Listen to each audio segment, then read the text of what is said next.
So some people think that reading the Bible is actually kind of pointless because it doesn't seem to be relevant or give practical advice. I think in today's readings we get some very practical advice. Moses says to the Israelites, "Therefore circumcise the foreskin of your heart and be stiff-necked no longer. For the Lord your God is God of gods and Lord of lords, the great God, mighty and awesome, who shows no partiality nor takes a bribe. He administers justice for the fatherless and the widow and loves the stranger, giving him food and clothing. Therefore love the stranger, for you were strangers in the land of Egypt." Moses is telling them two very important things. First of all, he's saying our rite of circumcision, which is the rite that God gave to Abraham, which is now several hundred years prior to this. It was the rite by which people were incorporated into the Jewish nation, the Israelites, the chosen people. God's people, in the same way that baptism makes us members of the church, so circumcision does that for the Jews. But Moses is saying circumcision is not of the flesh. St. Paul later echoes this. It is of the heart. He's speaking symbolically. He doesn't want us to cut something physically away from our hearts. He's saying your heart should not be covered in a shield. It should not be stony. You should not be stiff-necked people. You need to be open to God. You need to be vulnerable.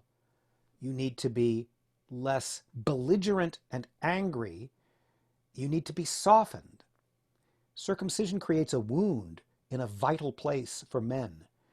Moses is saying it's the same thing with circumcision of the heart for men and women. It's something that we should be willing to be hurt and take a risk. That's in the gospel, but we'll get to that. We also have from Psalm 130, "Out of the depths I cry to you, O Lord." This is known by the Latin translation De Profundis.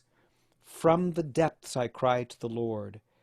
If you are at your worst and completely down and you don't think things could possibly get better, cry to the Lord. He is not afraid of the depths or of going into the depths to save you.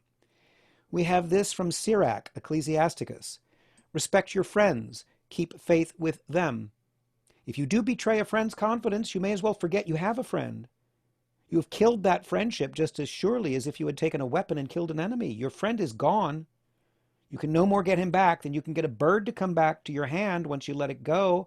Don't bother going after him. It's too late. He is gone like a deer escaped from a trap. Wounds can be bandaged and insults forgiven. But if you betray a confidence, it is hopeless." Okay, so here we're seeing three real admonitions on how to live. Let your heart be circumcised. Oh, the other thing Moses says is God cares for strangers, and you were a stranger in Egypt. In the same way, we ask that God forgive us our trespasses as we forgive those who trespass against us.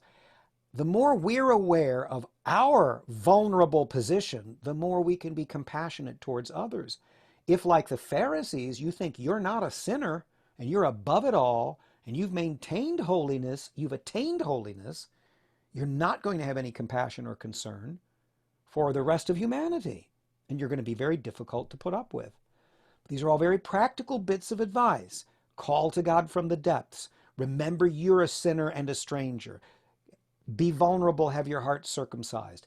Don't betray a friend. It's the worst thing you could do. If a friend tells you a secret, teenagers, if a friend tells you a secret, keep it secret, even though it's so tempting to gossip and to get into all that drama.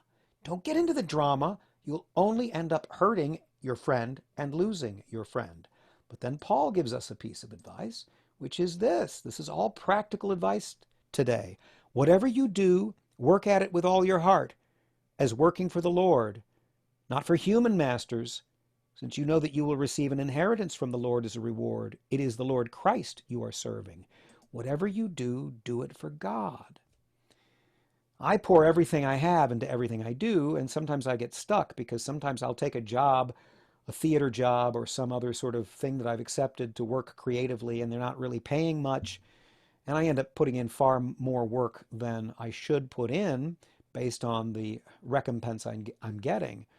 But you have to be aware, if you're like me, that you're proud of your work and you're going to put everything you have into it because you're not just doing this for other people. You're attaining something transcendent when you do good, any kind of good work, and you're serving God. That's why students, don't blow your assignments off. I realize many of you don't really care about the homework you're given. But if you did care, and if you did maybe open your hearts up to it, you might recognize that a lot of what you're being asked to do in school is meaningful. Maybe not all of it, maybe a lot of it. And so do it as if you were serving the Lord. Many of you already do. Those of you who are conscientious are very conscientious. Those of you who aren't. But Paul says you're not just doing it for other people. You're also doing it for God. Now, the take risk thing, of course, that's in the parable of the talents. I love that parable. We have to take a risk. That's what it's all about. God hasn't given us our talents, literally. They're called talents because those are coins in the parable, but he's also given us our talents, what we call talents, our gifts, intellectual and so forth. Physical gifts, whatever, insights, everything we've got everything we have is a gift from God. We're not supposed to bury it in the backyard and be afraid. We're supposed to take a risk and invest it, meaning we might lose something. We might get hurt. C.S. Lewis has a wonderful quote about love, which I should have ready, but I'll just try to say it off the top of my head, though I don't know it word for word.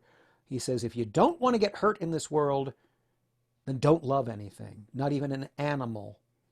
Because if you love, you'll find that your heart will eventually get broken. You will lose what you love in one way or another. Maybe a friend, maybe an animal, maybe the work you're doing doesn't turn out the way you hope it would, even though you love it. To love is to be vulnerable. To love is to have a circumcised heart. To love is to take a risk, as in the parable of the talents. The one who plays it safe is condemned. The two who risk their talents are rewarded.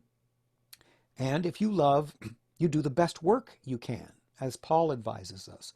And if you love, you recognize that you are vulnerable. You're a stranger. God is helping you.